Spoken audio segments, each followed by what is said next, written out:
এই তায়েফের লোকেরা আজকে আমার সাথে যে ব্যবহারটা করেছে, ওরা বোঝে নাই যে আমি তোমার নবী, ওরা বোঝে নাই যে আমি তোমার রাসূল, না বুঝে আমার উপরে যে অত্যাচারটা করলো, আল্লাহ তুমি এই জন্য রাগ করে এই তায়েফে তুমি গজব দিও না। আল্লাহ পাক পরবর্তী সময় হুজুরকে স্মরণ করাই দিলেন, ওয়ামা আরসালনাকা ইল্লা রাহমাতাল লিল আলামিন। ও নবী, আপনি হচ্ছেন আমার সমস্ত সৃষ্টি জগতের জন্য, আপনি আমার রহমত, আমার গোটা বিশ্বের জন্য আপনার, আমার সৃষ্টি জগতের জন্য আপনি আমার করুণা। কোরআনে কারীম বলছি, وأيوب إذ نادى ربه أني مسني الضر وأنت أرحم الراحمين। স্মরণ করো সেই সময়ের কথা যখন আইয়ুব তার রবকে ডেকে বলেছিল, আমি অসুস্থ আর তুমি তো রহমান রহিম দয়াময়। ভাষাটা দেখেন কি সুন্দর, এর থেকে কি আল্লাহরে আর কিছু বলা লাগে? আল্লাহ পাকের কাছে তিনি বলতেছেন, আল্লাহ আমি তো অসুস্থ, আমি তো অসুখ করেছে আমার, আর তুমি তো দয়াময় রহমান রহিম। এক অন্ধ, ঈদের দিন কত অন্ধই তো আসে খয়রাত করার জন্য, ভিক্ষা করার জন্য, চতুর্দিকে ভিক্ষা করতেছে অন্ধরা। এক অন্ধ ঈদের গেটের কাছে দাঁড়ায় বলতেছে, ভাইরা আজ হচ্ছে ঈদের দিন আর আমি কিছু দেখতে পাচ্ছি না। বেশি পয়সা পাইল, মানুষের দিন তার প্রতি আকৃষ্ট হয়ে গেছে। আরে কি কথা, আজ ঈদের দিন, সকলে আনন্দ করছে আর আমি কিছুই দেখতে পাচ্ছি না। সে কিন্তু কিছু চায় নাই। ভাষার ভিতরে, কথা বলার ভিতরে এ ধরনের টেকনিক আছে। হযরত আইয়ুব আলাইহিস সালাম বললেন না যে আল্লাহ আমারে মাফ করে দাও, কষ্টের মধ্যে আছি। তিনি শুধু বলেছেন, রব্বুল আলামিন আমি অসুস্থ হয়ে পড়েছি, আমার অসুখ করেছে, আর তোমার নাম রহমান রহিম। এতটুকু কথা বলেছেন। আল্লাহ রাব্বুল আলামিনের দরজায়, তার দরবারে আইয়ুব আলাইহিস সালামের ডাক চলে গেছে। যায় নাই? কোন অসুবিধা আছে নাকি? কোন অসুবিধা নাই। পানির তলা দিয়া যদি কেউ ডাক দেয়, পাহাড়ের ভিতরে বসে যদি কেউ ডাক দেয়, আল্লাহ রাব্বুল আলামিন তা শুনতে পান। ইউনূস আলাইহিস সালাম মাছের পেটে বসে চিৎকার মেরেছিলেন, লা ইলাহা ইল্লা আনতা সুবহানাকা ইন্নী কুনতু মিনাজ জালিমিন।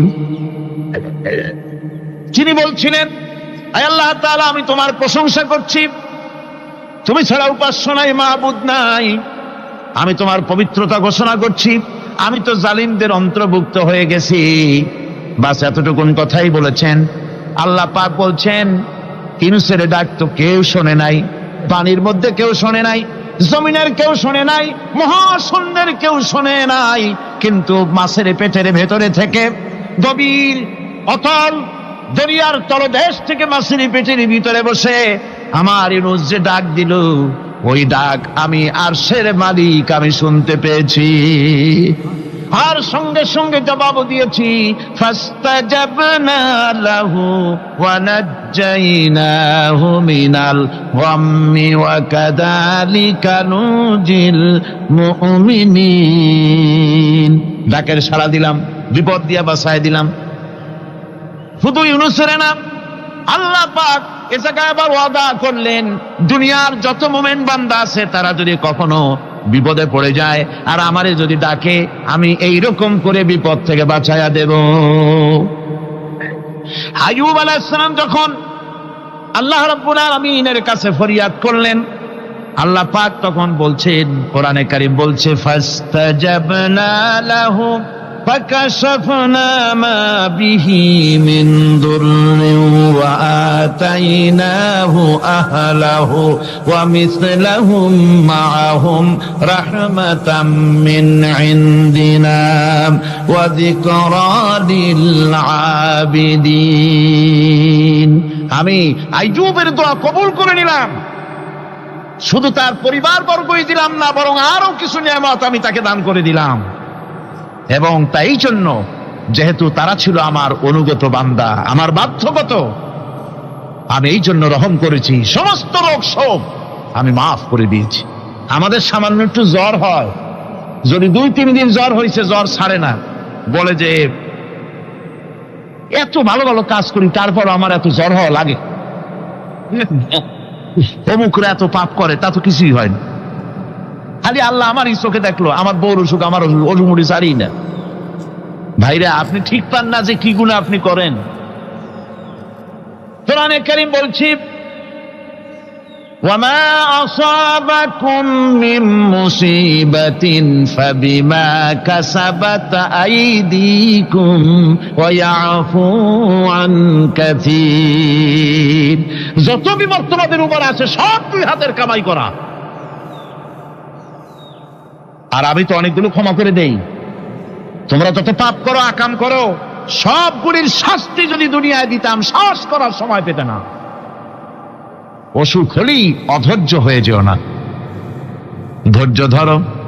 আল্লাহ পাক বলেন শুধু আইয়ুব নয়, ওয়া ইসমাঈল ওয়া ইদরিস ওয়া যাল কিফলি কুল্লুম মিনাস সাবিরিন। এইভাবে করে ইসমাঈল, ইদ্রিস, জুলকিফল সবাই ছিল ধৈর্যশীল। জোরে বলেন সুবহানাল্লাহ। ধৈর্যের চরম পরাকাষ্ঠা ছিলেন তিনি। কোরআনে কারীম নবীদের এই কথাগুলি আমাদের শোনাচ্ছেন। হযরত ইয়াকুব আলাইহিস সালাম কলিজার টুকরা সন্তান হযরত ইউসুফ আলাইহিস সালামের জন্য তার মনটা পাগল ছিল। এত সুন্দর করে আল্লাহ তারে বানাইছিলেন, এত তিনি ছিলেন সৌন্দর্যের পিরামিড, যারা দেখলে চোখ ফিরানো যায় না, এমন সুন্দর সুপুরুষ যারে দেখি সেই যুগের সুন্দরী যুবতী মেয়েরা রূপের মোহে পড়ে নিজেদের আঙ্গুলগুলি কেটে ফেলে দিয়েছিল। রূপের মোহে এমন অবশ হয়ে গেছে, আঙ্গুল কেটেছে, হাত কেটেছে, টের পায় নাই। আবার ভুল বুঝবেন না, দুনিয়ার সেরা সুন্দর পুরুষ ইউসুফ আলাইহিস সালাম, তা কিন্তু রাসূলের চাইতে বেশি নয়।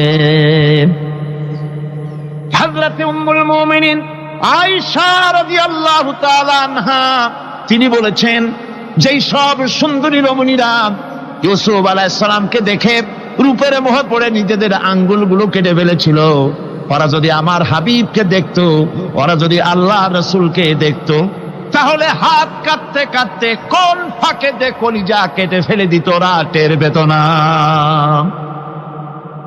আবার বন্ধুগণ, হযরত আইয়ুব আলাইহিস সালাম সন্তানের মায়া, অন্যান্য ভাইরা হিংসায় পড়ে গেল, তারা নিয়ে তাকে কুয়ায় ফেলে দিল। সেখান থেকে তারা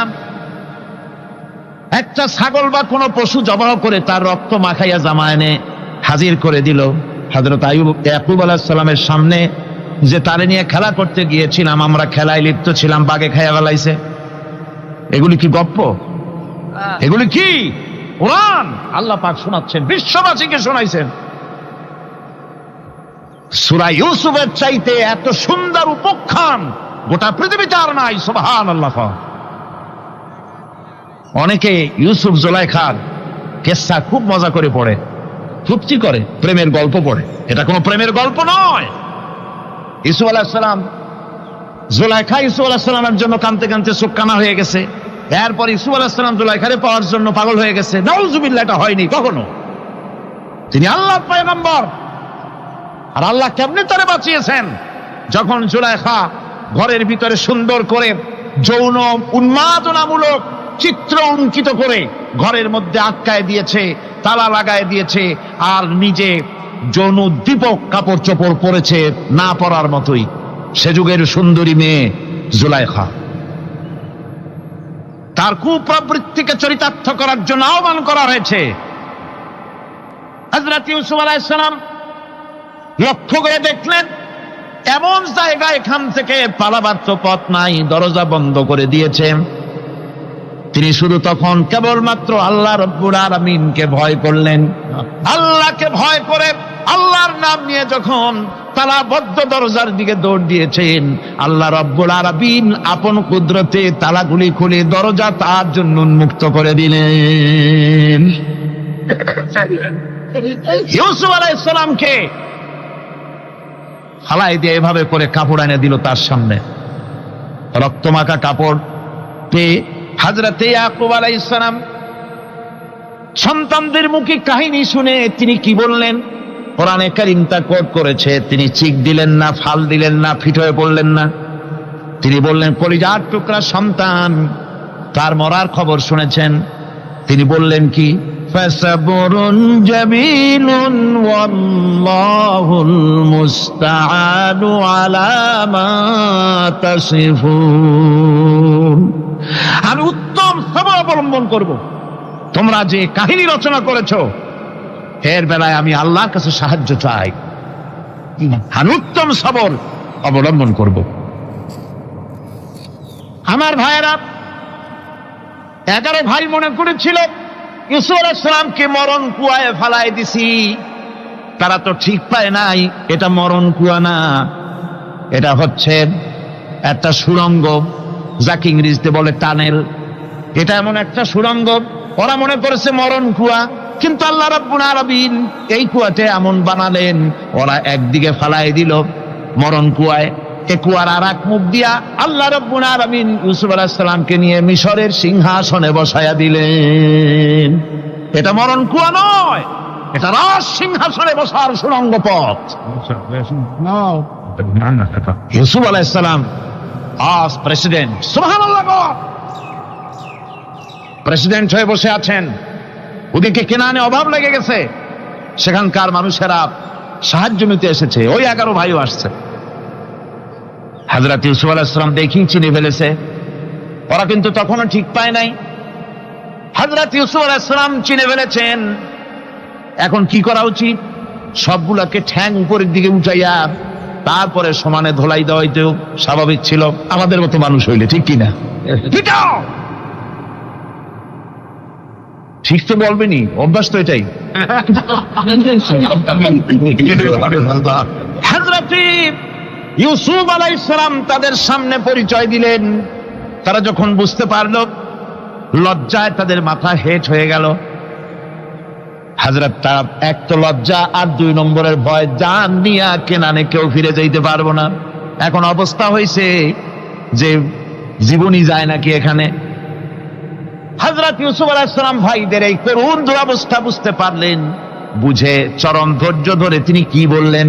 তিনি বললেন, লা তাসরিবা আলাইকুমুল ইয়াউম। ও ভাইরা, তোমাদের বিরুদ্ধে আমার কোনো পাপ নাই, দুঃখ নাই, বিদ্বেষ নাই, হিংসা নাই, আল্লাহর রাস্তায় মাফ করে দিলাম। আল্লাহু আকবার, সুবহানাল্লাহ। এর নাম পয়গম্বর। এর নাম কি? পয়গম্বর। কিসের লেনিন, কিসের মার্কস?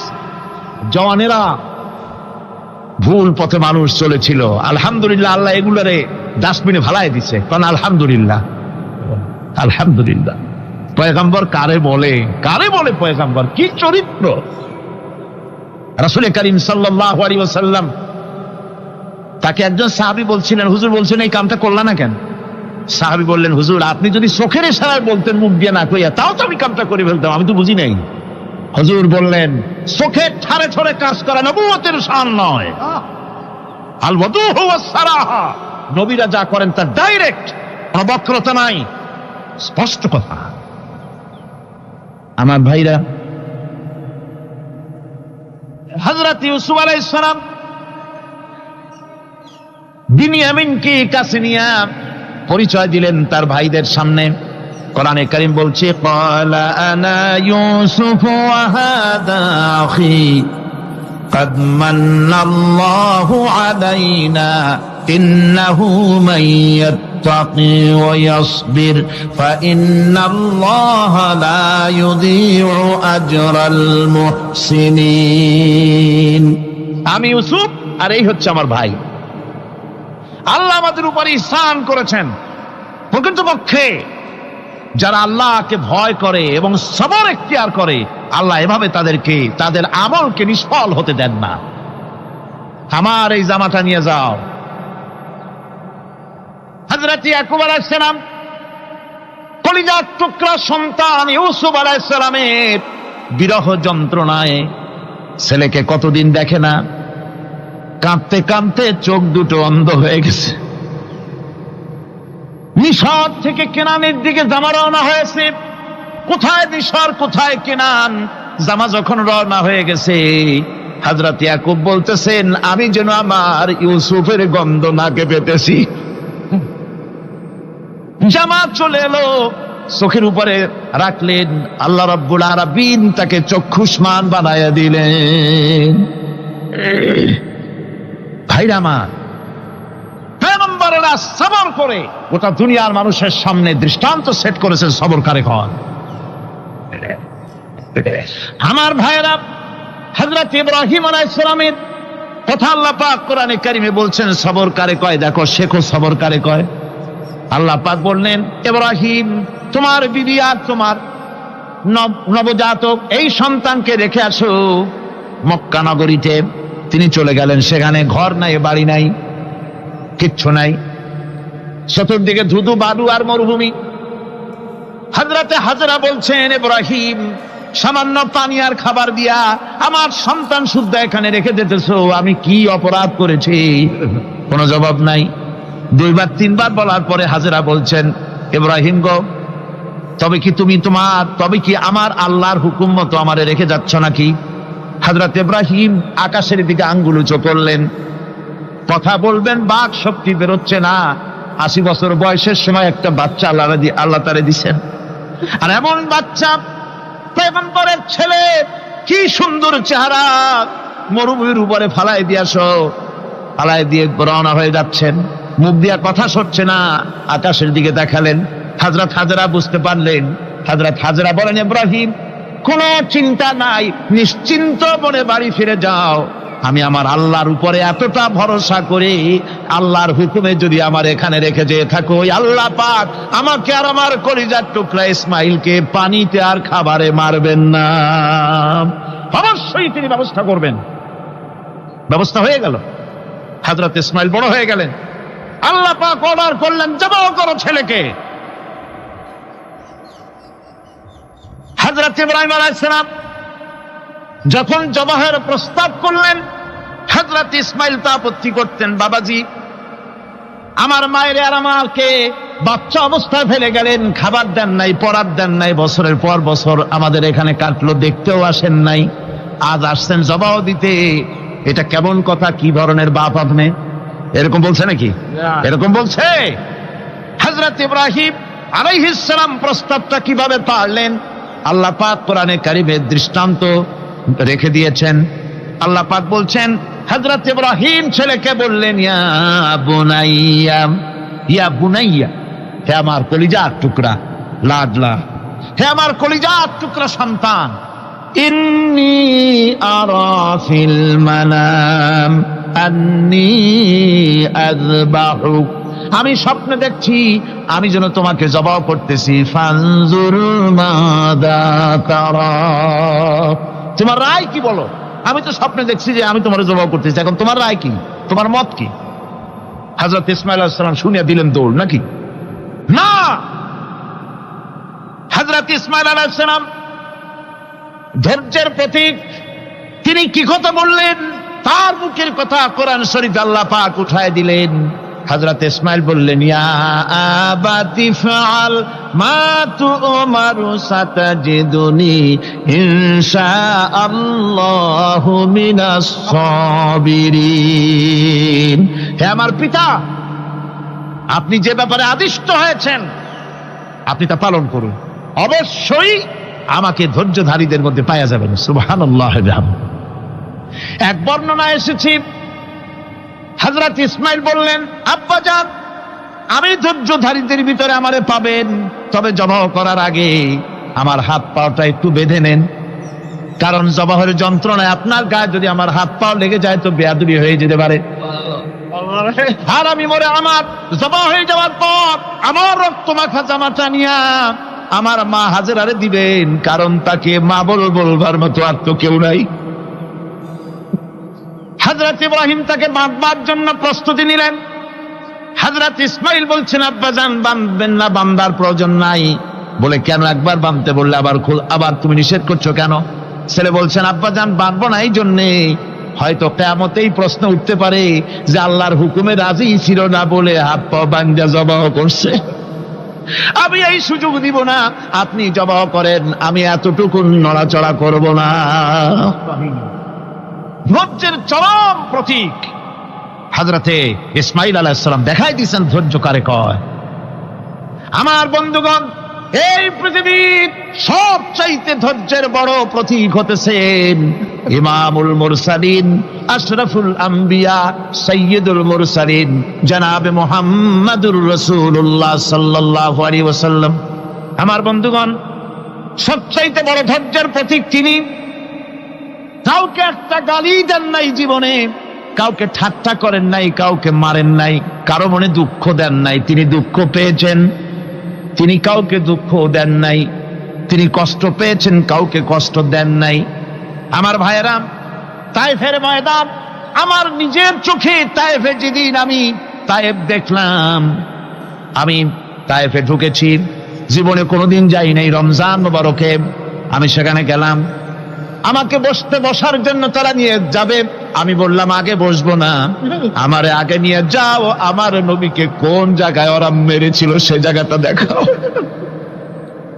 তাইফের সেই গলিতে যখন আমি গিয়েছি, দুই দিকে পাহাড় দাঁড়ানো, তাইফের লোক আমার সাথে ছিল, তারা বলল এই জায়গাটা প্রথম যেখানে চতুর্দিক থেকে নবীজিকে পাথর মারছিল আর আল্লাহর নবী বেহুশ হয়ে পড়ে গিয়েছিলেন।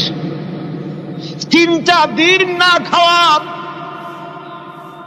হযরতে খাদিজা নাই, আবু তালিব নাই, মক্কায় জায়গা নাই পা রাখার। নবীজি 3টা দিন ঘুরলেন। নেতারা বলল তুমি যদি নবী হবে তো এতিম হলে কেন? আল্লাহ নবী বানাবার জন্য কি একটা ধনী মানুষ পায় না? তোমার মতো এতিম আর গরিবের নবী বানাইলো কেন? আল্লাহ নবী 3 দিন পর যখন দেখলেন কেউ দাওয়াত শোনে না, কেউ মানে না, কেউ গ্রহণ করে না, তখন তিনি নেতাদের অনুরোধ করলেন, ঠিক আছে দাওয়াত তো কবুল করলে না, তবে একটা কাজ করো, অন্তত আমি যে তায়েফে আসছিলাম এই খবরটা মক্কায় দিও না, ওরা আরো অত্যাচার বাড়ায় দেবে। এই কাফিরগুলি খবর তো মক্কায় পাঠালো, আর সমস্ত যুবকদেরকে লেলিয়ে দিল। যুবকেরা চতুর্দিকে দাঁড়াইছে, রাসূলকে পাথর মারা শুরু করে দিল। আমি যখন রেল লাইনের থেকে হাঁটি, যখন রেল লাইন কোনো সময় দেখি, রেলের পাথরগুলি, রেল লাইনের পাথরগুলি দেখলে আমার মাথায় যেন কেন তাইফের কথা মনে এসে যায়। আরে মানুষের গায়ে পাথর মারলে কি অবস্থার সৃষ্টি হয়! পাথর নূরের শরীর, রহমতের শরীর, কিটি কিটি রক্ত ঝরছে। নবীজিকে জোর করে উঠাইয়া জবরদস্তি করে হাঁটার জন্য তারা ধাক্কা মারতেছে। আবার কিছুদিন গিয়ে নবীজি আবার বেহুশ হয়ে পড়েছেন, এইখান থেকে আবার উঠাইছে, আবার ধাক্কা মারতেছে। 3 নম্বরের আর একটা জায়গা আছে যেখানে ভাঙ্গা একটা মসজিদ। তাইফের লোকেরা আমাকে বলল এই জায়গাটা হলো শেষ জায়গা যেখানে রাসূল করিম 3য়বারের মতো বেহুশ হয়েছিলেন, এখানেই হুজুরের রক্ত ঝরেছে বেশি। 2 রাকাত নামাজ পড়লাম, সিজদায় পড়ে এমন কান্না কাঁদলাম আল্লাহর কাছে। নবীজি যখন হুঁশ এসেছে, হযরতে জিবরাইল বলেন, ইয়া রাসূলুল্লাহ, আপনার এই কষ্ট দেখে ফেরেশতারা কাঁদতেছে, আপনি অনুমতি দিয়ে দেন এই 2 পাহাড়কে মিলাইয়া সমস্ত তায়েফবাসী কাফেরগুলি মাটির সাথে মিশাইয়া দেই। নবীজি বললেন, জিবরাইল, আমি যদি হুকুম করি আর আমার হুকুম মতো যদি এই কাম করো, একটা কাফেরও যদি না বাঁচে তাহলে কার মুখে পৌঁছাবো লা ইলাহা ইল্লাল্লাহু মুহাম্মাদুর রাসূলুল্লাহ। আমার ভাইরা, হুজুর সাল্লাল্লাহু আলাইহি ওয়াসাল্লাম উঠে বসলেন। এমন সময় হযরতে যায়েদ শরীরের রক্তগুলি মুছে দিতেছেন। হুজুর সাল্লাল্লাহু আলাইহি ওয়াসাল্লাম বসে 2খানা হাত উত্তোলন করলেন। নবীজির চোখ থেকে পানি গড়ায় পড়তেছে। আরে কেউ নাই, আল্লাহ ছাড়া কেউ নাই সাহায্য করার। নবীজি হাত তুলে মোনাজাত করতেছেন, চোখ দিয়া পানি পড়ে দাড়ি ভিজে পড়তেছে, গায়ে দিয়া রক্ত ঝরতেছে। নবীজি কি দোয়াটা করলেন? বদদোয়া করলেন না, গজব দিতে বললেন না। নবীজি দোয়া করলেন, রব্বুল আলামিন, এই তায়েফের লোকেরা আজকে আমার সাথে যে ব্যবহারটা করেছে, ওরা বোঝে নাই যে আমি তোমার নবী, ওরা বোঝে নাই যে আমি তোমার রাসূল, না বুঝে আমার উপরে যে অত্যাচারটা করলো, আল্লাহ তুমি এই জন্য রাগ করে এই তায়েফে তুমি গজব দিও না। আল্লাহ পাক পরবর্তী সময় হুজুরকে স্মরণ করাই দিলেন, ওয়া মা আরসালনাকা ইল্লা রাহমাতাল লিল আলামিন। ও নবী, আপনি হচ্ছেন আমার সমস্ত সৃষ্টি জগতের জন্য আপনি আমার রহমত, আমার গোটা বিশ্বের জন্য আপনার, আমার সৃষ্টি জগতের জন্য আপনি আমার করুণা।